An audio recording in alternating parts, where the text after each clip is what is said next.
الحمد لله وصلى الله وسلم على نبينا محمد وعلى آله وصحبه أجمعين. عزیز طلبہ طالبات، السلام علیکم ورحمۃ اللہ تعالی وبرکاتہ. شرح فضل اسلام کی یہ ہماری دوسری مجلس ہے. انشاءاللہ اس میں ہم حضرت مصنف رحمہ اللہ کے کلام سے دوبارہ اپنی مجلس کا آغاز کریں گے باذن اللہ، اس امید کے ساتھ کہ اللہ تعالی ہمارا یہاں جمع ہونا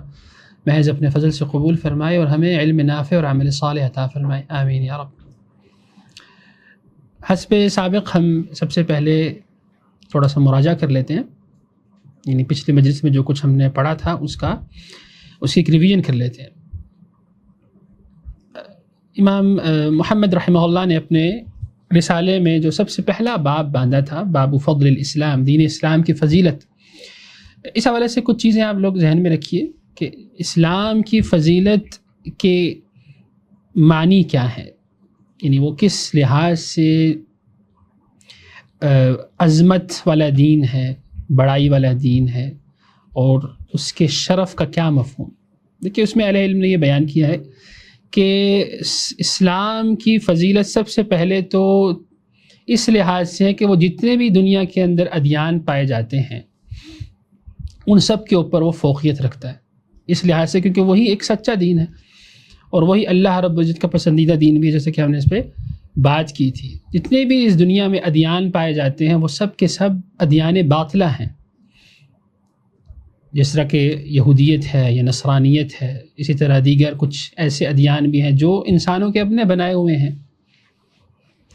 جیسے ہندوسیت ہے یا بدھزم ہے. تو یہ وہ سب ادیان ہیں جن کو لوگوں نے اپنے ذہنوں سے بنا کے لوگوں کے سامنے پیش کیا اور یہ چاہا کہ لوگ اس کی پیروی کریں، جبکہ اللہ رب العزت نے اپنے بندوں کی رہنمائی کے لیے دین اسلام کو پسند فرمایا اور اسی کو انبیاء علیہ السلام کے ذریعے ہم تک پہنچایا. تو ایک اس لحاظ سے دین اسلام کی فضیلت ہمیں معلوم ہوتی ہے کہ وہ تمام ادیان پہ فوقیت رکھتا ہے. تمام ادیان اس کے سامنے ادیان باطلہ ہیں اور یہی ایک دین حق ہے. اسی طرح اسلام کی فضیلت اس لحاظ سے بھی ہے کہ جو اس دین کو اختیار کرنے والا ہے، اس پر چلنے والا ہے، اس کا کلمہ پڑھ کے اس کے اندر داخل ہوتا ہے، وہ شخص بھی بہت زیادہ عزت اور شرف کا حامل شخص ہے. یہی وجہ کہ اللہ رب العزت نے ایسے لوگوں کی تعریف بھی بیان فرمائی، جیسے کہ ہم نے پچھلی مجلس میں بھی پڑھا تھا کہ ایسے لوگوں کو اللہ رب العزت نے مسلم کا خطاب دیا، مسلمین کا خطاب دیا، اور اس میں سب سے پہلے جن کے لیے یہ خطاب استعمال کیا گیا وہ انبیاء علیہ السلام کی ذات مبارکہ ہیں. اسی طرح اسلام کی فضیلت اس لحاظ سے بھی ہے کہ یا یوں کہہ لیجئے کہ خاص جو اسلام کا ایک خاص معنی ہے جس کو ہم نے پچھلی مجلس میں پڑھا تھا، یعنی اللہ رب العزت نے جو دین اللہ کے نبی صلی اللہ علیہ وسلم کو دیا ہے، جو کچھ بھی اللہ رب العزت نے آپ صلی اللہ علیہ وسلم پر نازل فرمایا ہے، چاہے وہ عقائد کا باب ہو، چاہے وہ احکام اور قوانین ہوں، چاہے وہ اخلاق اور آداب ہوں، وہ سب کا سب اسلام کے خاص معنوں میں استعمال ہوتا ہے. اور جسے ہم نے کہا تھا کہ اس کو ہی ہم السنہ کے نام سے بھی یاد کرتے ہیں، جیسے کہ مشہور قول ہے امام بربہاری رحمہ اللہ کا کہ الاسلام هو السنہ والسنۃ ہی الاسلام. تو اس اسلام کو تھامنے والے اور اس کے سپاہی بننے والے یقیناً وہ بھی بہت فضل کے حامل لوگ ہیں. اور اسی حوالے سے اللہ تعالیٰ ارشاد فرماتے ہیں جیسے کہ کنتم خیر امۃ اخرجت للناس، تو خیر امت قرار دیا گیا ان لوگوں کو جنہوں نے اسلام کے اسلام کی اس دعوت کو قبول کیا اور اس کے سپاہی بنے. اللہ تعالیٰ ہمیں اس میں شامل فرمائے اور اس میں استقامت بھی عطا فرمائے، آمین یا رب العالمین. طيب چلتے ہیں اپنی کتاب کی طرف جہاں سے امام رحمہ اللہ نے اس کا آغاز کیا ہے. دوسرا جو باب ہے وہ ہے اسلام میں داخل ہونے کی فرضیت کا بیان. یہاں پر امام محمد رحمہ اللہ نے اپنی بات کا آغاز سورہ آل عمران کی آیت نمبر 85 سے کیا ہے. وہ فرماتے ہیں اللہ رب العزت کا ارشاد ہے وَمَن يَتَّبِعْ غَيْرَ الْإِسْلَامِ دِينًا فَلَن يُقْبَلَ مِنْهُ وَهُوَ فِي الْآخِرَةِ مِنَ الْخَاسِرِينَ، کہ جو شخص اسلام کے سوا کوئی اور دین تلاش کرے تو اس کا دین ہرگز قبول نہیں کیا جائے گا اور وہ آخرت میں نقصان اٹھانے والوں میں سے ہوگا۔ شیخ رحمہ اللہ فرماتے ہیں کہ دوسرے مقام پر اللہ تعالیٰ ارشاد فرماتے ہیں، یہ سورہ آل عمران کی آیت نمبر 19 ہے، ان الدین عند اللہ الاسلام، کہ بلا شبہ اللہ رب العزت کے نزدیک دین اسلام ہی ہے۔ ایک اور مقام پر ارشاد ہے، وَأَنَّ هَذَا صِرَاطِي مُسْتَقِيمًا فَاتَّبِعُوهُ وَلَا تَتَّبِعُوا السُّبُلَ فَتَفَرَّقَ بِكُمْ عَنْ سَبِيلِهِ ذَلِكُمْ وَصَّاكُمْ بِهِ لَعَلَّكُمْ تَتَّقُونَ۔ یہ سورہ انعام کی آیت نمبر 153 ہے، 153، جس میں اللہ تعالیٰ ارشاد فرماتے ہیں، اور یہی دین میرا راستہ ہے، وَأَنَّ هَذَا صِرَاطِي مُسْتَقِيمًا، یہی دین میرا راستہ ہے جو مستقیم ہے، جو بالکل سیدھا ہے، اس میں کسی قسم کی کوئی کجی نہیں ہے، کوئی ٹیڑھ پن نہیں ہے اس کے اندر۔ وَلَا تَتَّبِعُوا السُّبُلَ فَتَفَرَّقَ بِكُمْ عَنْ سَبِيلِهِ، سو تم اسی راہ پر چلو اور دوسری راہوں پر مت چلو، کہ وہ راہیں کیا ہیں؟ تم کو اللہ کی راہ سے جدا کر دیں گی۔ فَتَفَرَّقَ بِكُمْ عَنْ سَبِيلِهِ ذَلِكُمْ وَصَّاكُمْ بِهِ لَعَلَّكُمْ تَتَّقُونَ، اور اللہ تعالیٰ نے تم کو اسی چیز کی وصیت کی ہے، یعنی اسی چیز کا حکم دیا ہے، لعلکم تتقون، تاکہ تم پرہیزگاری اختیار کرو، تمہارے اندر تقوی آئے۔ اچھا، امام محمد رحمہ اللہ نے پچھلے باب میں اسلام کی فضیلت کو بیان کیا، اب وہ گویا ہمیں یہ بتا رہے ہیں کہ جب آپ نے یہ چیز سمجھ لی ہے کہ اسلام ہی ایک فاضل دین ہے، ایک اشرف دین ہے، وہی اللہ رب العزت کا پسندیدہ دین ہے، اللہ رب العزت کا وہ دین جس کو اس نے آدم علیہ السلام سے لے کے محمد صلی اللہ علیہ وسلم تک تمام انبیاء علیہ السلام کو دے کر بھیجا، وہی دین اس بات کا حقدار ہے، اور ایک انسان کے لیے یہ بہت زیادہ ضروری ہے، اس پر فرض ہے کہ وہ اس دین کا پیروکار بنے، اس دین میں داخل ہو، اس کے علاوہ اس کے پاس اور کوئی چارہ نہیں ہے، کیونکہ وہ اللہ رب العزت کا بندہ ہے، اس کا غلام ہے، اس کا عبد ہے، تو اس نے اپنی زندگی ایسے ہی گزارنی ہے جیسے اللہ رب العزت اس سے چاہتے ہیں۔ یہی عبودیت کا تقاضا ہے کہ اللہ رب العزت جو انسان کے معبود، انسان کے خالق ہیں، مالک ہیں، وہی اس کا معبود بھی ہو، اور وہ اس چیز کا اقرار کرے، تو اس کے لیے اس کو اسلام میں داخل ہونے کی ضرورت ہے، بلکہ اس کے اوپر فرض ہے کہ وہ اسلام کا سپاہی بنے اور اس کا اقرار کرے۔ تو اسی لیے امام محمد رحمہ اللہ نے یہاں پر یہ باب باندھا اور اس میں 3 آیات کا ذکر کیا۔ ان تینوں آیات میں ایک چیز آپ کو کامن ملے گی، وہ یہ ہے کہ دین اسلام کی فضیلت اس سے بیان ہو رہی ہے۔ پہلی آیت دیکھیں کہ سورہ آل عمران کی، تو اس میں اللہ تعالیٰ ارشاد فرماتے ہیں کہ جو شخص اسلام کے سوا کوئی اور دین تلاش کرے گا تو اس کا وہ دین اس سے قبول نہیں کیا جائے گا، یعنی اس سے یہ مراد ہے کہ اللہ رب العزت نے دین اسلام کے علاوہ اور کوئی دین اس دنیا میں نہیں بھیجا، انبیاء علیہ السلام کے ذریعے ہم تک نہیں پہنچایا۔ اللہ رب العزت نے ایسا کوئی دین نہیں دیا جس کا نام یہودیت ہو، اللہ رب العزت نے ایسا کوئی دین نہیں ہمیں دیا یا اس دنیا میں بھیجا جس کا نام نصرانیت ہو۔ یہ اللہ رب العزت کے بتائے ہوئے یا بھیجے ہوئے دین نہیں ہے، بلکہ آدم علیہ السلام سے لے کے محمد صلی اللہ علیہ وسلم تک، جس کے اندر جناب موسیٰ علیہ السلام بھی ہیں، جناب عیسیٰ علیہ السلام بھی ہیں، ان سب نے دین اسلام ہی کی دعوت دی۔ یہ تو ان کے پیروکاروں نے اس دین کا اور ان کی دعوت کا حلیہ بگاڑ کے، اس کے اندر کچھ کمی بیشی کر کے، حذف و اضافے کر کے اس کی ایک نئی شکل دے دی، جس کو آج ہم یہودیت بھی کہتے ہیں یا نصرانیت بھی کہتے ہیں، اور اس طرح بہت سارے لوگوں نے اپنے ذہنوں سے بھی کچھ چیزیں اختراع کر کے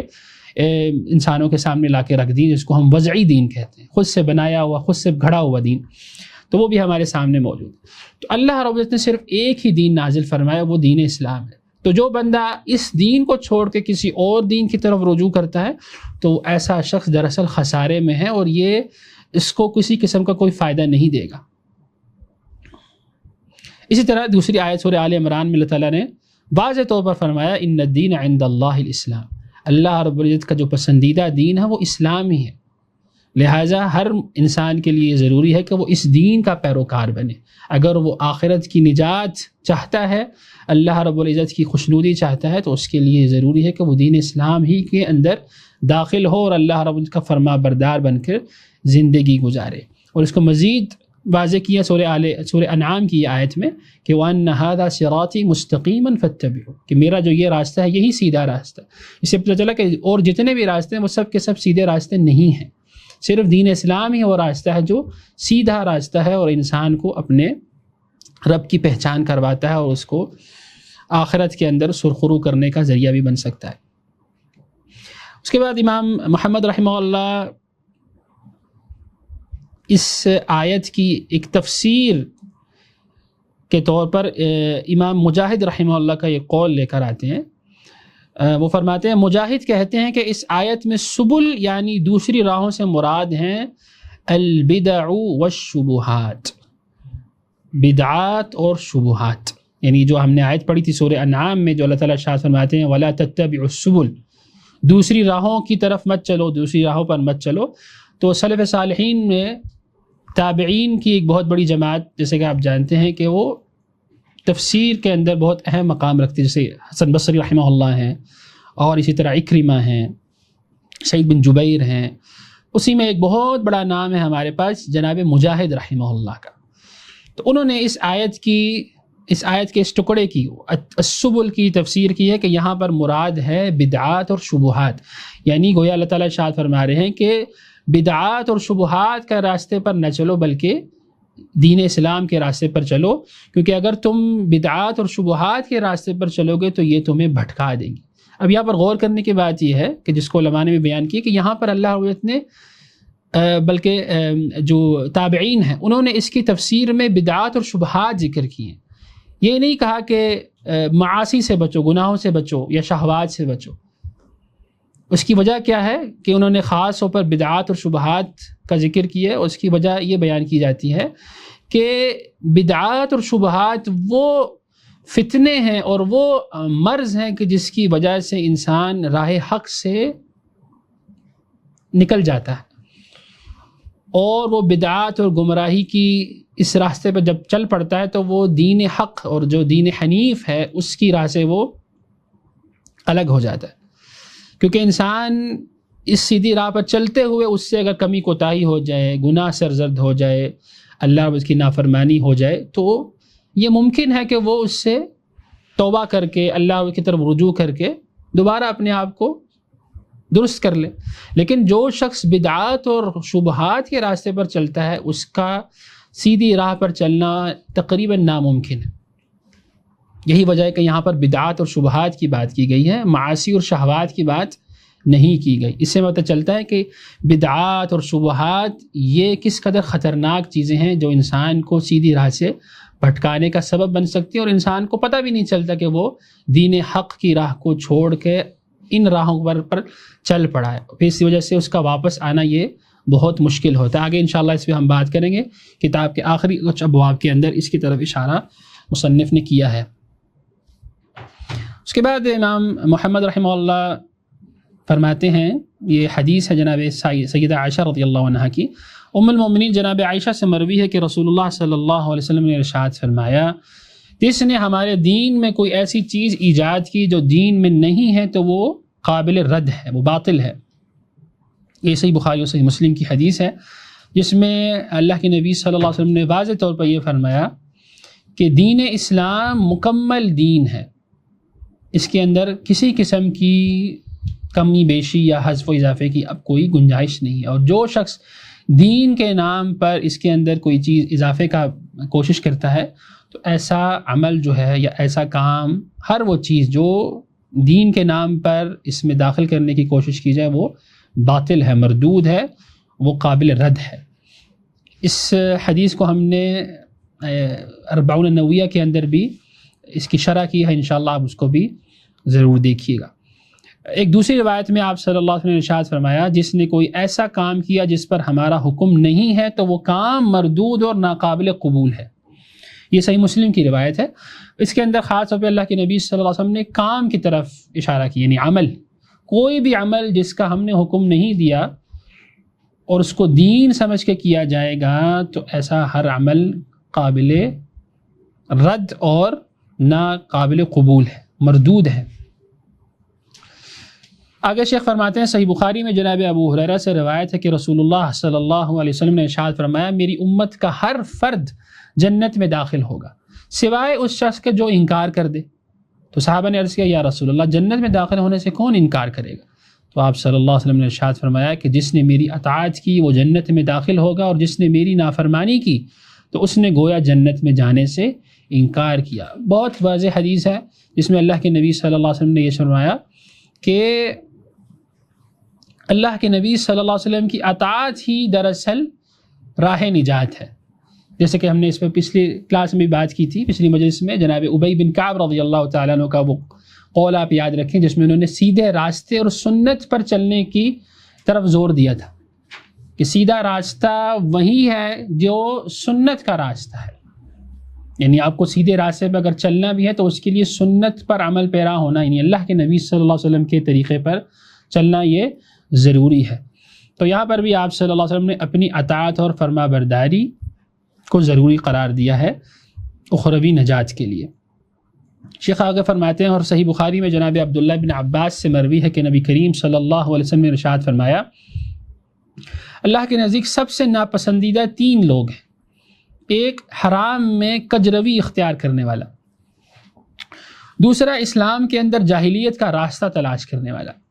اور تیسرا کسی مسلمان کے ناحق خون بہانے کا مطالبہ کرنے والا. اور یہاں پر امام محمد رحمہ اللہ نے جو حدیث بیان کی ہے اس کے اندر، یعنی اس حدیث کے اندر جو دوسری قسم کا شخص ہے اسلام کے اندر جاہلیت کا راستہ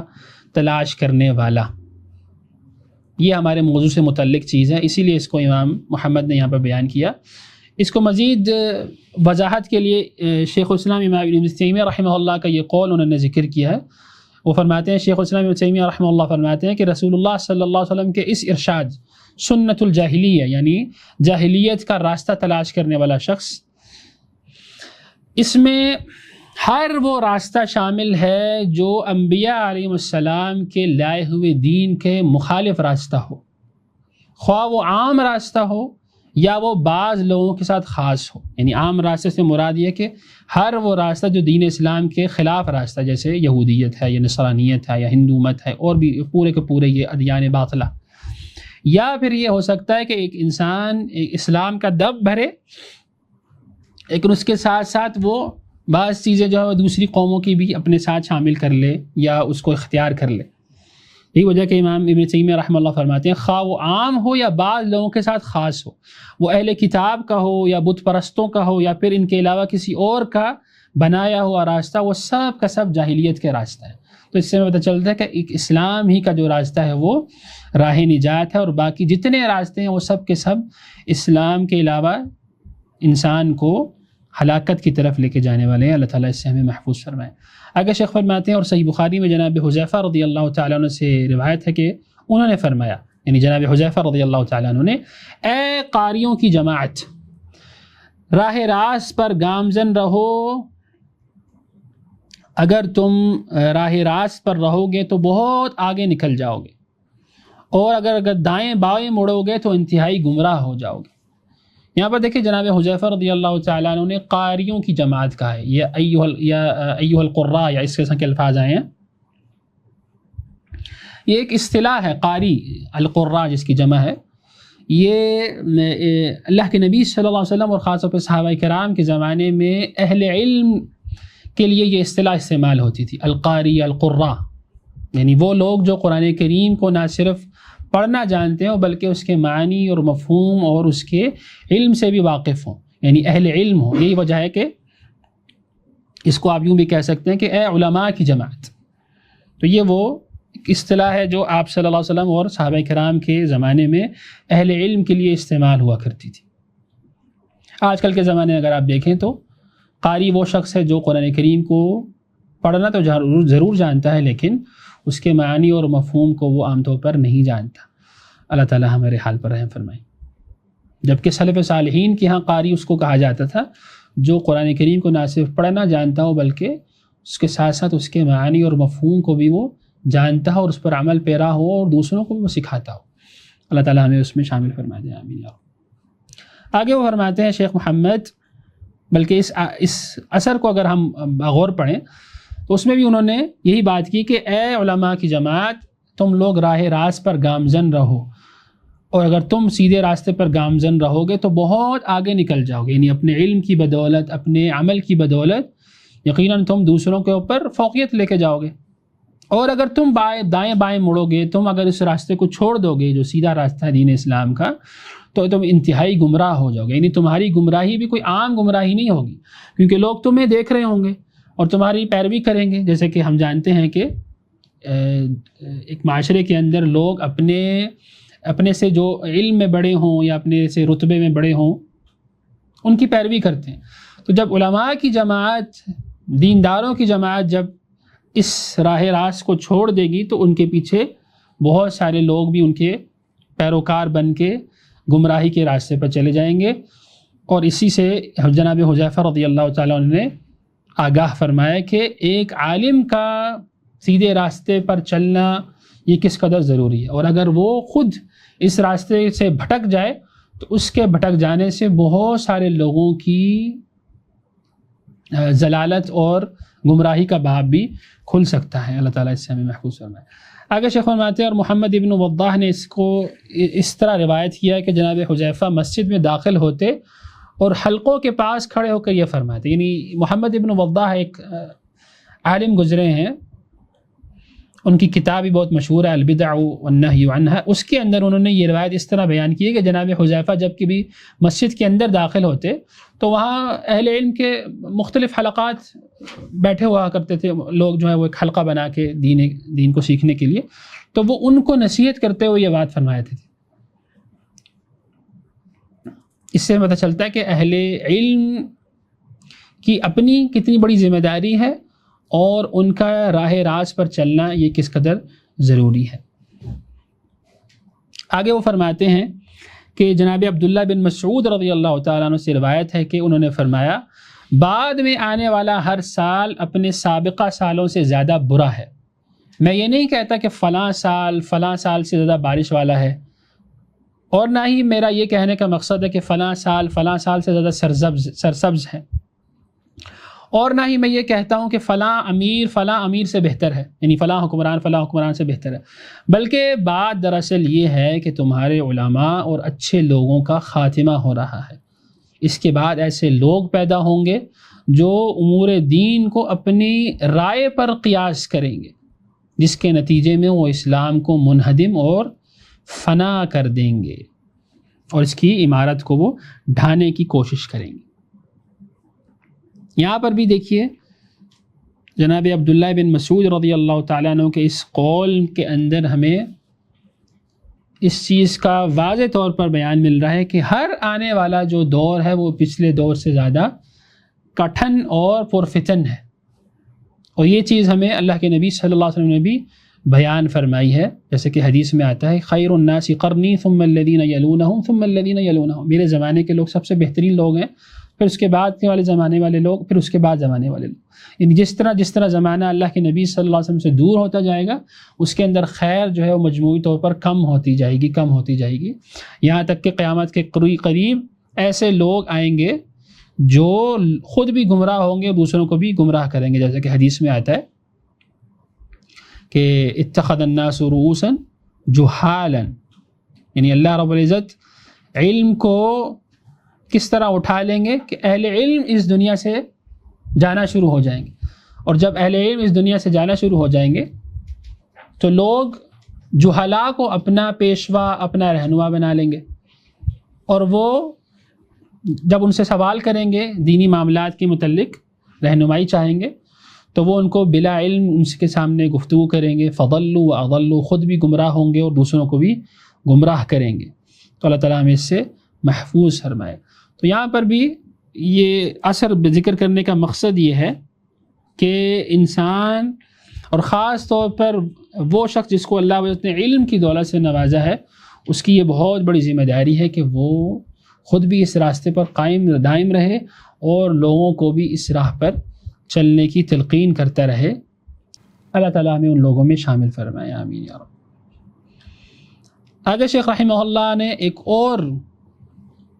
باب باندھا ہے، باب تفسیر الاسلام، اسلام کی تفسیر کا بیان. اللہ تعالیٰ کا ارشاد ہے فَإِنْ حَاجُّوكَ فَقُلْ أَسْلَمْتُ وَجْهِيَ لِلَّهِ وَمَنِ اتَّبَعَنِ، سورۃ آل عمران کی آیت نمبر 20 ہے. اللہ تعالیٰ ارشاد فرماتے ہیں پھر بھی اگر یہ آپ سے جھگڑے کریں تو اے محمد صلی اللہ علیہ وسلم آپ ان سے کہیے کہ میں نے اور میرے تابع داروں نے، یعنی میری اتباع کرنے والوں نے تو اللہ رب العزت کے سامنے اپنا سر تسلیم خم کر دیا ہے. اب دیکھیں یہاں پر جناب امام محمد رحمہ اللہ نے اپنے جو باب کا عنوان باندھا ہے اسلام کی تفسیر، اسی سے مطابقت رکھتے ہوئے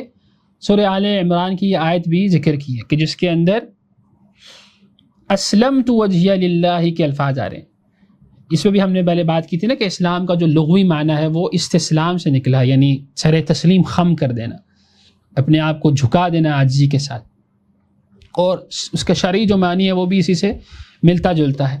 تو یہاں پر چونکہ اس آیت کے اندر اسلام کی اسی تفسیر کا بیان ہے، اس لیے انہوں نے یہاں پر اس آیت کو کوٹ کیا ہے کہ اسلام کے اصل معنی یہی ہے کہ انسان اپنے آپ کو اللہ رب کے سامنے بالکل جھکا دے، عاجزی کے ساتھ اپنے آپ کو سبمٹ کر دے، اس کے سامنے سر تسلیم خم کر دے، تب بھی وہ ایک سچا مسلمان کہلانے کا حقدار ہے۔ اور یہی بات اللہ کے نبی صلی اللہ علیہ وسلم نے اپنے لوگوں کے سامنے کی، اور خاص طور پر قریش کے سامنے جنہوں نے آپ صلی اللہ علیہ وسلم کی مخالفت کا، آپ صلی اللہ علیہ وسلم کی مخالفت میں کسی قسم کی کوئی کمی نہیں چھوڑی تھی۔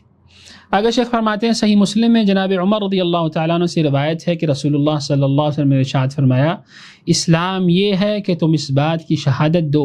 کہ اللہ کے سوا کوئی معبود برحق نہیں ہے، اور محمد صلی اللہ علیہ وسلم اللہ کے رسول ہیں، اور نماز قائم کرو، اور زکوٰۃ ادا کرو، اور رمضان کے روزے رکھو، اور اگر استطاعت ہو تو بیت اللہ کا حج کرو۔ یہ عظیم حدیث ہے جس کو ہم جانتے ہیں کہ اس کے اندر ارکان اسلام کا بیان ہوا ہے۔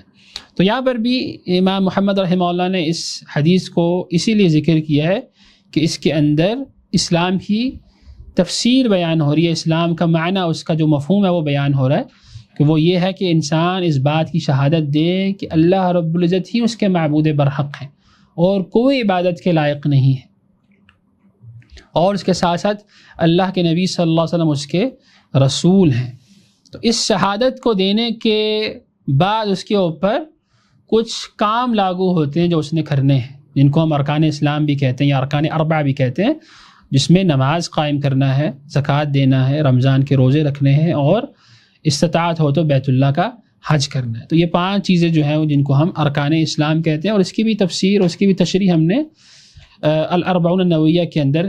کی ہے، انشاءاللہ اس کو بھی آپ ضرور سنیے، آپ کو فائدہ ہوگا باذن اللہ تعالی۔ آگے شیخ فرماتے ہیں، اور صحیح حدیث میں جناب ابو ہریرہ رضی اللہ تعالیٰ عنہ سے روایت ہے کہ آپ نے فرمایا، مسلمان وہ ہے جس کی زبان اور ہاتھ سے دوسرے مسلمان محفوظ رہیں۔ یعنی ایک مسلمان کی یہ شان ہے کہ اس کی زبان اور ہاتھ سے دوسرے مسلمان کسی قسم کی تکلیف نہ اٹھائیں۔ تو یہ بھی اسلام کے مفہوم کے اندر شامل بات ہے، اور یہ اسلام کی عظمت کا ایک اظہار ہے کہ وہ اس نے ظلم کو بالکل منع کر رکھا ہے، اور اس کو ناپسند فرمایا ہے کہ کوئی شخص کسی کے اوپر ظلم نہ کرے، اور یہ اس کے اسلام کے بہتر ہونے کی نشانی ہے، یعنی ایک اچھا مسلمان ہونے کی یہ نشانی ہے کہ اس کی زبان اور اس کے ہاتھ سے دوسرے مسلمان محفوظ رہتے ہیں۔ آگے شیخ فرماتے ہیں، اور بحث ابن حکیم سے روایت ہے کہ وہ اپنے باپ کے واسطے سے اپنے دادا سے روایت کرتے ہیں کہ انہوں نے فرمایا کہ نبی کریم صلی اللہ علیہ وسلم سے اسلام کے بارے میں دریافت کیا گیا تو آپ نے فرمایا کہ اسلام یہ ہے کہ تم اپنا دل اللہ کے حوالے کر دو، اپنا چہرہ اللہ کی طرف پھیر دو، اور فرض نمازیں پڑھو اور فرض زکوٰۃ ادا کرو۔ اس حدیث کو امام احمد نے روایت کیا ہے۔ یہاں پر بھی دین اسلام کی حوالے سے بات بیان کی جا رہی ہے کہ انسان اپنے آپ کو اللہ رب کے سپرد کر دے، اور اس کا دل اور اس کا دماغ اور اس کے جوارح، اس کے اعضاء جو ہیں وہ اللہ رب کے سامنے جھک جائیں، اور اس کے فرض کردہ جو امور ہیں اس کو وہ بجا لائے۔ اسی طرح اس کا یہ جو اسلام لانے کا اعلان ہے اور یہ جو شہادت ہے اس کا حق ادا ہوگا۔ آگے شیخ فرماتے ہیں، ابو قلابہ ایک شامی آدمی سے روایت کرتے ہیں کہ اس کے والد نے رسول اللہ صلی اللہ علیہ وسلم سے سوال کیا کہ اسلام کیا ہے؟ تو آپ نے فرمایا، اسلام یہ ہے کہ تم اپنا دل اللہ کے حوالے کر دو، اور مسلمان تمہاری زبان اور تمہارے ہاتھ سے محفوظ رہیں۔ پھر انہوں نے سوال کیا کہ اسلام کی کون سی خصلت سب سے بہتر ہے،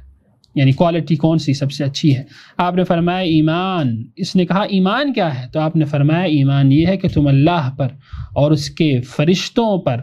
اور اس کی نازل کردہ کتابوں پر اور اس کے رسولوں پر اور مرنے کے بعد دوبارہ اٹھائے جانے پر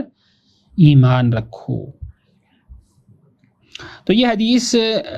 جبریل سے تھوڑی تھوڑی ملتی جلتی ہے۔ اس کو مختلف ائمہ نے اپنی کتاب میں ذکر کیا، جیسے کہ امام احمد رحمہ اللہ اور اس طرح محمد ابن نصر المروزی۔ بہرحال اس کا اس کے اندر جو باتیں بیان کی گئی ہیں اس حدیث کے اندر، وہ دیگر احادیث کے اندر آئی ہیں، اس لیے مجموعی طور پر یہ صحیح ہے، واللہ اعلم بالصواب۔ اور اسی سے دین اسلام کی تفسیر بھی سامنے آتی ہے۔ اس کو بھی یوں کہہ لیجیے کہ جو حدیث جبریل ہے اس کو بھی ہم نے تفصیل کے ساتھ الاربعون النوویہ کے اندر پڑھا ہے، آپ لوگ اس کو بھی ضرور سنیے۔ آگے شیخ رحمہ اللہ نے ایک اور باب باندھا ہے، اللہ رب العزت کا یہ فرمان وَمَن يَبْتَغِ غَيْرَ الْإِسْلَامِ دِينًا فَلَن يُقْبَلَ مِنْهُ کا بیان،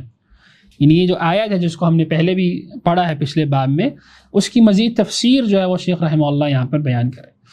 وہ فرماتے ہیں اللہ تعالیٰ کا جو ارشاد ہے وَمَن يَبْتَغِ غَيْرَ الْإِسْلَامِ دِينًا فَلَن يُقْبَلَ مِنْهُ، سورہ آل عمران کی جو آیت نمبر 85 ہے، کہ جو شخص اسلام کے علاوہ کوئی اور دین تلاش کرے تو اس کا دین اس سے ہرگز قبول نہیں کیا جائے گا۔ یعنی نجات کا جو ذریعہ ہے وہ صرف اور صرف دین اسلام ہی ہے، اور کوئی دین ایسا دین نہیں ہے جو اللہ کے یہاں قابل قبول ہو۔ تو جو شخص ایسا کرے گا وہ یقیناً خسارے میں ہے، وہ ہاتھ ملتا رہ جائے گا اور اس کے ہاتھ میں کچھ بھی نہیں آئے گا۔ آگے شیخ فرماتے ہیں ابو ہریرہ رضی اللہ تعالیٰ عنہ سے روایت ہے کہ وہ بیان کرتے ہیں کہ نبی کریم صلی اللہ علیہ وسلم نے ارشاد فرمایا قیامت کے دن بندوں کے اعمال حاضر ہوں گے، چنانچہ نماز حاضر ہوگی اور کہے گی کہ اے پروردگار میں نماز ہوں۔ اللہ تعالیٰ فرمائیں گے کہ تو خیر پر ہے۔ پھر زکوٰۃ حاضر ہوگی اور کہے گی کہ اے پروردگار میں زکوٰۃ ہوں۔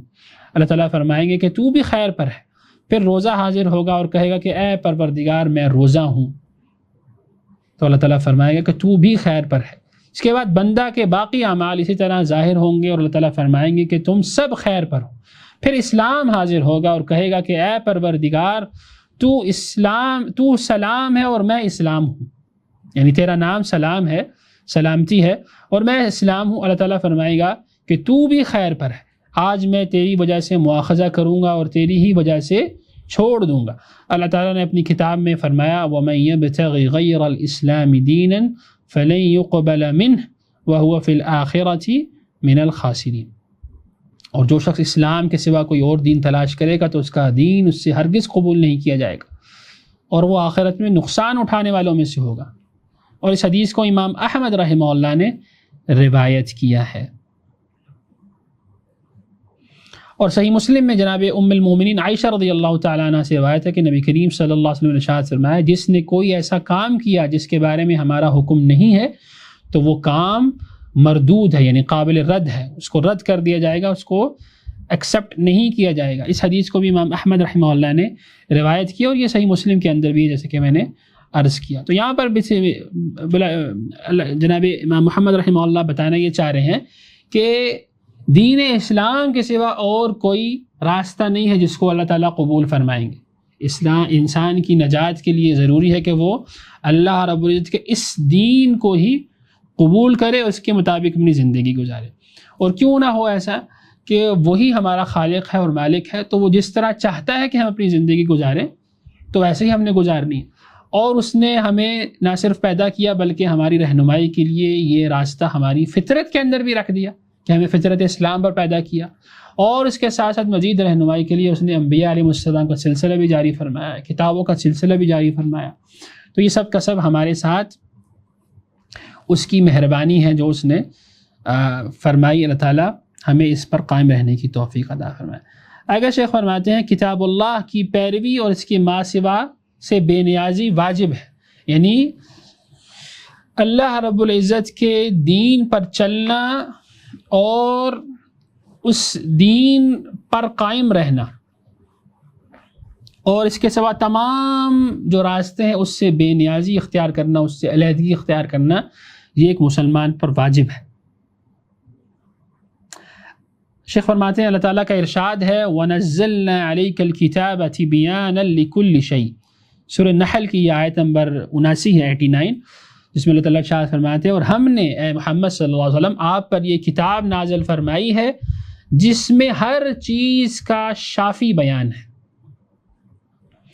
سورہ سنن نسائی میں اور دیگر کتب میں جناب رسول اللہ صلی اللہ علیہ وسلم نے جناب عمر رضی اللہ تعالیٰ عنہ کے ہاتھ میں تورات کا ایک ورق دیکھا تو آپ نے فرمایا اے خطاب کے بیٹے کیا تم حیرت میں مبتلا ہو؟ میں تمہارے پاس واضح اور روشن شریعت لے کر آیا ہوں.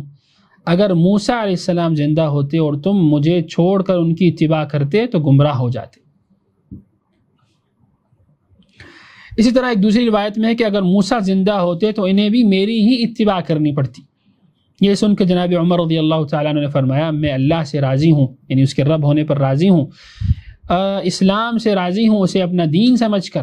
اور محمد صلی اللہ علیہ وسلم سے راضی ہوں اپنا نبی مان کر. رضیت باللہ ربا وبالاسلام دینا ومحمد صلی اللہ علیہ وسلم نبیا. یہاں پر شیخ رحمہ اللہ یہ بیان فرما رہے ہیں کہ ایک مسلمان کے لیے یہ ضروری ہے کہ وہ کتاب اللہ کو تھام لے. وَاعْتَصِمُوا بِحَبْلِ اللَّهِ جَمِيعًا وَلَا تَفَرَّقُوا. اللہ کی جو رسی ہے اس کو مضبوطی سے تھام رکھو اور کسی قسم کے تفرقے میں نہ پڑو. تو اسی کتاب اللہ کے اندر ہمارے پاس دین اسلام کی طرف بھی رہنمائی ہے اور اللہ کے نبی صلی اللہ علیہ وسلم کی اتباع کی بھی ہمیں رہنمائی دی گئی ہے کہ ہم ان کے پیچھے چلیں اور آپ صلی اللہ علیہ وسلم کو اپنا ہادی و رہنما بنا کر اس دنیا کے اندر زندگی گزاریں. تو اللہ رب العزت کا جو کلام ہے وہ ہمارے لیے اصل الاصول کی حیثیت رکھتا ہے. اگر شیخ رحمہ اللہ نے ایک اور باب باندھا ہے دین اسلام کے تعارف اور اس کی فضیلت کے حوالے سے، اسلام کے دعوے سے خارج ہو جانے کا بیان. اللہ تعالیٰ کا ارشاد ہے هو سماکم المسلمین من قبل وفی هذا، سورۃ الحج کی آیت نمبر 87 ہے 87. اسی نے یعنی اسی اللہ رب العزت نے تمہارا نام مسلمان رکھا ہے، اور اس قرآن میں بھی اور اس قرآن سے پہلے بھی، یعنی اس کتاب قرآن کے اندر بھی تمہارا نام مسلم ہے، اور اس سے پہلے جتنی کتابیں بھیجی ہیں اس کے اندر بھی تمہارا نام مسلمان رکھا ہے. اور اس پہ بھی ہم نے پچھلی مجلس میں بات کی تھی کہ یہ نام جو ہے اور یہ جو نسبت ہے، یہ مصطلح جو ہے وہ بہت قدیم مصطلح ہے. اس کو انبیاء علیہ السلام نے اختیار فرمایا ہے، جناب نوح علیہ السلام نے، جناب ابراہیم علیہ السلام نے، جناب یوسف علیہ السلام نے، اور اس طرح جناب محمد صلی اللہ علیہ وسلم نے، اور اللہ کے نبی صلی اللہ علیہ وسلم کے بلکہ جمیع جو جملہ انبیاء علیہ السلام ہیں ان کے پیروکاروں نے بھی اسی نسبت کو اپنے لیے استعمال فرمایا، اور خود اللہ رب العزت نے ہمارا نام مسلم رکھا ہے. جناب حارث عشری رضی اللہ تعالیٰ نے روایت کرتے ہیں کہ نبی کریم صلی اللہ علیہ وسلم نے ارشاد فرمایا میں تمہیں ان 5 باتوں کا حکم دیتا ہوں جن کا اللہ تعالیٰ نے مجھے حکم دیا ہے. پہلی، حاکم کی بات سننے اور اس کی اطاعت کرنے کا، یعنی مسلمان حکمران کی اطاعت کرنے کا اور اس کی بغاوت وغیرہ سے بچنے کا حکم دیتا ہوں. دوسرا ہے جہاد کا، یعنی اللہ رب العزت کی راہ میں اس کے دشمنوں سے لڑنا اور ان کا خاتمہ کرنا، جس طرح کہ اللہ کے نبی صلی اللہ علیہ وسلم نے کیا اور آپ صلی اللہ علیہ وسلم کے صحابہ نے بھی یہ راستہ اختیار کیا. تیسرا ہجرت کا،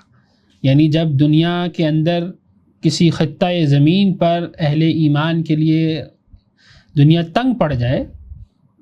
تو ان کو چاہیے کہ وہ اس جگہ کو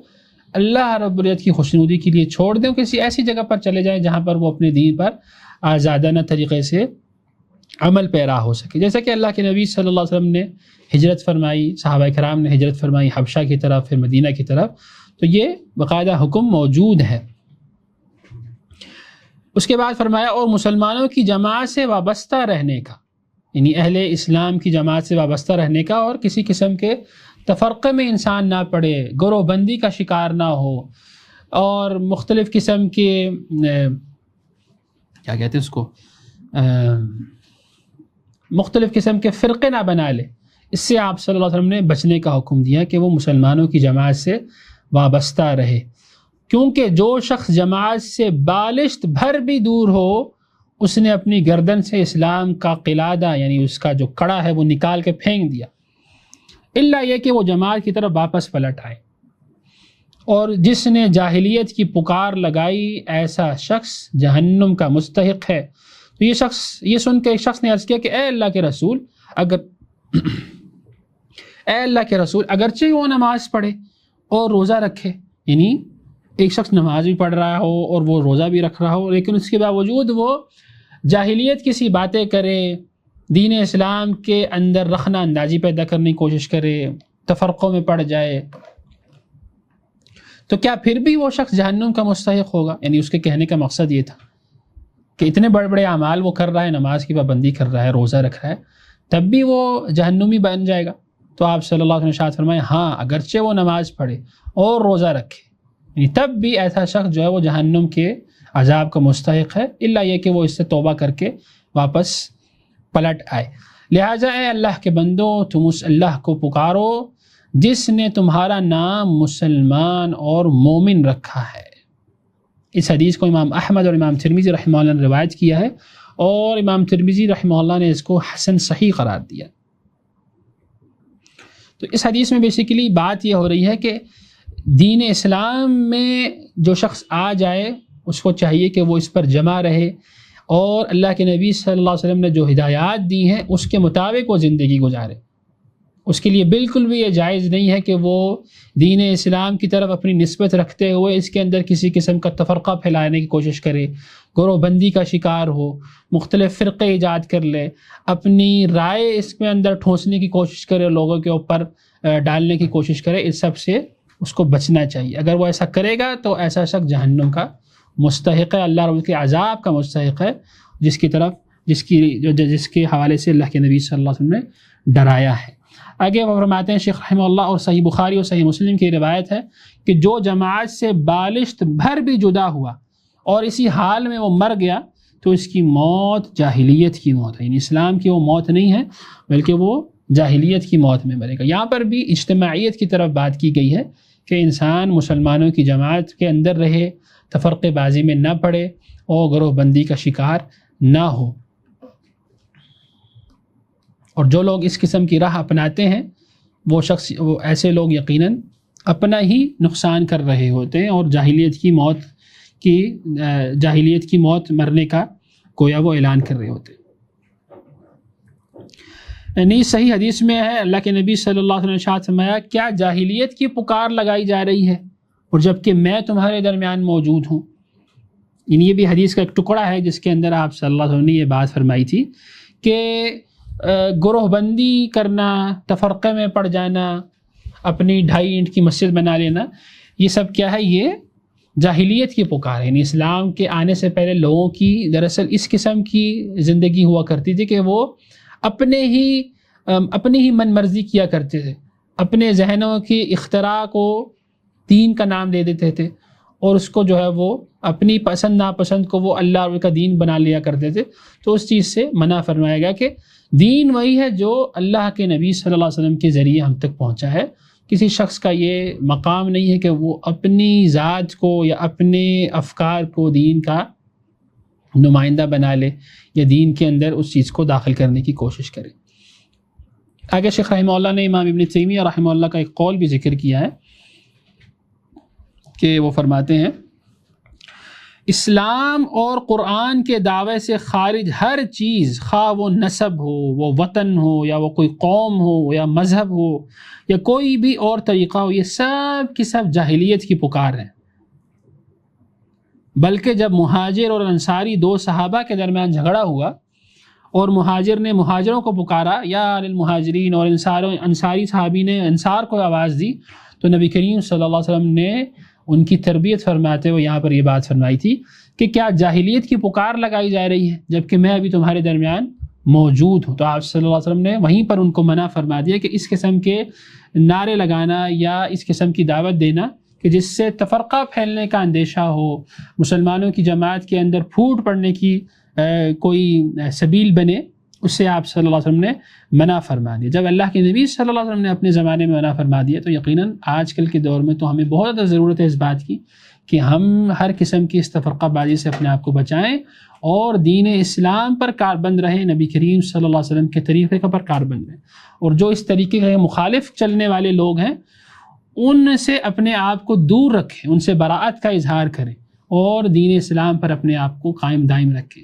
بعض لوگ یہاں پر یہ کہتے ہیں کہ سب ہمارے بھائی ہیں، سب ہمارے ساتھی ہیں، ان سب کو ساتھ لے کے چلا جائے۔ نو، جب ہم اس حدیث کا مطالعہ کرتے ہیں تو اس سے پتہ چلتا ہے کہ غلط کو غلط کہنا ہے اور ان سے براءت کا اظہار کرنا ہے، اور ان کو دین اسلام کی طرف صحیح اصول کی طرف دعوت دینی ہے، پھر ان کے ساتھ آپ چل سکتے ہیں۔ طيب آگے شیخ فرماتے ہیں کہ رسول اللہ صلی اللہ علیہ وسلم نے ان کی تربیت فرماتے ہوئے فرمایا کہ کیا جاہلیت کی پکار لگائی جا رہی ہے جبکہ میں تمہارے درمیان موجود ہوں، اور اس بات سے آپ صلی اللہ علیہ وسلم سخت ناراض ہوئے۔ تو اس سے ہمیں یہ چیز پتہ چلتی ہے کہ دین اسلام پر قائم رہنا اور اس کے اندر تفرقے سے بچنا یہ کس قدر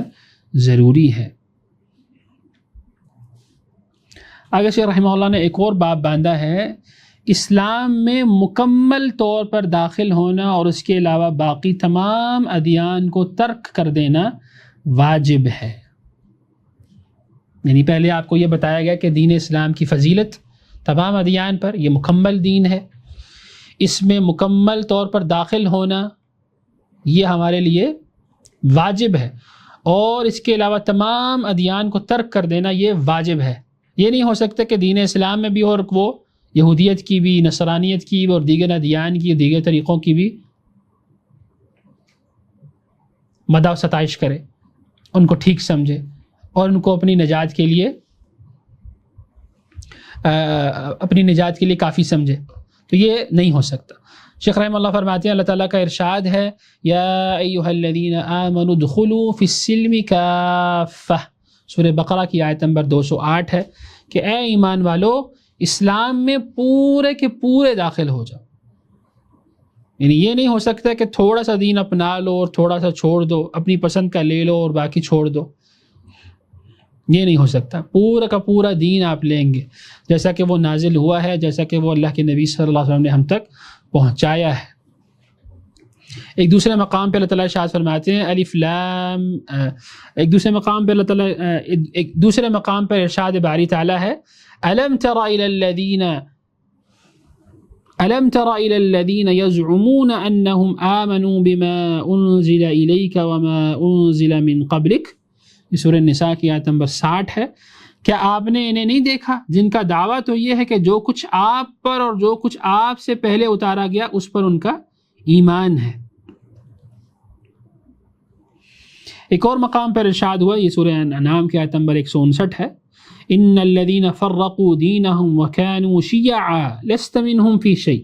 بے شک جن لوگوں نے اپنے دین کو جدا جدا کر دیا اور وہ گروہ بن گئے،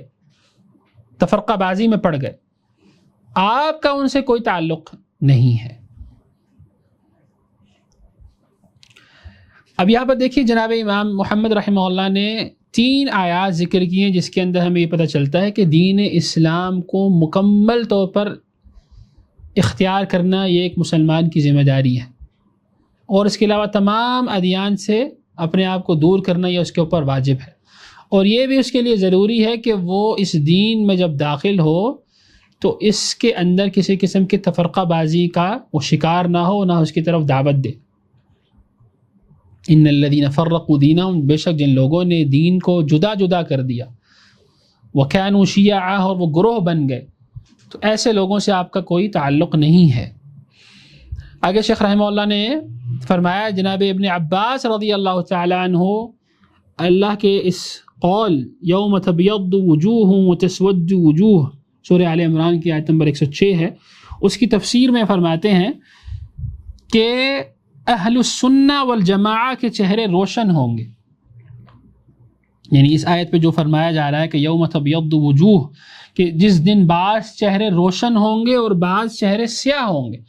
تو فرماتے ہیں کہ یہ جو چہرے روشن ہونے کی بات ہے وہ دراصل ان کے لیے ہے کہ جو اہل السنہ والجماعہ ہیں، جو سنت کو تھامنے والے ہیں، جس میں ہم نے پچھلی مجلس میں بات کی تھی کہ اسلام کا ایک دوسرا مفہوم ہے، اس کا دوسرا نام ہے السنہ، جو اللہ کے نبی صلی اللہ علیہ وسلم کا طریقہ ہے، اور جماعت کیا ہے، یعنی اللہ کے نبی صلی اللہ علیہ وسلم کے پیروکار جو ہیں الجماعہ کے حقدار ہیں، جس میں صحابہ کرام آتے ہیں، اور آپ جناب صحابہ کرام کے پیروکار وہ سب کے سب کیا ہیں، الجماعہ کہلاتے ہیں۔ تو اہل السنہ والجماعہ کے چہرے روشن ہوں گے، اور ان کے بالمقابل اہل بدعت اور فرقہ پروروں کے چہرے سیاہ ہوں گے۔ اس سے ہمیں پتہ چلتا ہے کہ سنت کی، دین اسلام کی مخالفت کرنے والے جتنے بھی گروہ ہیں اہل بدعت، ان سب کے جو چہرے ہیں وہ سیاہ ہوں گے. یعنی جناب ابن عباس رضی اللہ تعالیٰ عنہ نے اس آیت کی یہ تفسیر بیان کی کہ اہل اسلام جو ہیں، جو اہل السنہ ہیں، اللہ کے نبی صلی اللہ علیہ وسلم کے طریقے پر چلنے والے، وہ اس دن روشن چہروں کے ساتھ اللہ رب کے سامنے پیش ہوں گے، اور ان کے اگینسٹ جو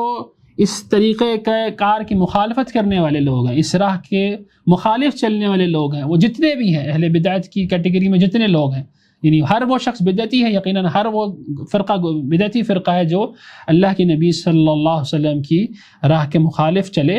تو ایسے لوگوں کے چہرے سیاہ ہوں گے ان کی اپنی ان حرکتوں کی وجہ سے، ان کی ان کرتوتوں کی وجہ سے. اللہ تعالیٰ ہمیں سے محفوظ فرمائے.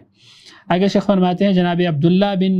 عمر رضی اللہ تعالیٰ عنہ سے روایت ہے کہ نبی کریم صلی اللہ علیہ وسلم نے ارشاد فرمایا، میری امت پر بعینہ ویسا ہی ایک زمانہ آئے گا جیسا کہ بنی اسرائیل پر آیا تھا، یہاں تک کہ اگر ان میں سے کسی نے اپنی ماں کے ساتھ بھی بدکاری کی ہوگی تو میری امت میں بھی اس طرح کا شخص ہوگا جو ایسا کرے گا. اور بنی اسرائیل 72 فرقوں میں بٹ گئے تھے، لیکن میری امت 73 فرقوں میں بٹ جائے گی، ان میں سے ایک کے علاوہ باقی سب جہنم کے مستحق ہوں گے. تو صحابہ نے عرض کیا کہ اے اللہ کے رسول، تو وہ جو ایک ناجی فرقہ ہے، یعنی وہ جو بچ جانے والا گروہ ہے، وہ کون ہوگا؟ تو آپ نے فرمایا جو اس طریقے پر چلے جس طریقے پر میں اور میرے اصحاب ہیں، ما انا علیہ اليوم واصحابی. تو یہاں پر بھی اللہ کے نبی صلی اللہ علیہ وسلم نے اس حدیث کے اندر یہ بیان فرمایا کہ نجات کا طریقہ وہی ہے جس کے اوپر میں ہوں اور میرے پیروکار ہیں، اور میرے پیروکاروں میں یقیناً سب سے پہلے جناب اصحاب محمد صلی اللہ علیہ وسلم آتے ہیں، اور ان کی پیروی کرنے والے وہ سب لوگ جو ان کے پیچھے چل رہے ہیں، وہ سب کے سب کیا ہیں؟ نجات یافتہ گروہ ہیں. تو ہمارے پاس یہاں پر نجات کا جو کرائٹیریا ہے وہ اللہ کے نبی صلی اللہ علیہ وسلم کا اور آپ صلی اللہ علیہ وسلم کے تیار کردہ جو شاگرد ہیں جناب صحابہ کرام، ان کا راستہ ہے. شیخ رحمہ اللہ فرماتے ہیں کہ جو مومن اللہ تعالیٰ سے ملاقات کی امید رکھتا ہے اور اسے اس مقام پر رسول صادق و مصدوق صلی اللہ علیہ وسلم کی حدیث، بالخصوص آپ صلی اللہ علیہ وسلم کے اس ارشاد ما انا علیہ واصحابی، یعنی جس طریقے پر میں ہوں اور میرے صحابہ ہیں، اس پر غور کرنا چاہیے کہ یہ حدیث کتنی بڑی نصیحت ہے اگر زندہ دلوں سے اس کا سامنا ہو، یا یوں کہہ لیجئے کہ یہ زندہ دلوں کے لیے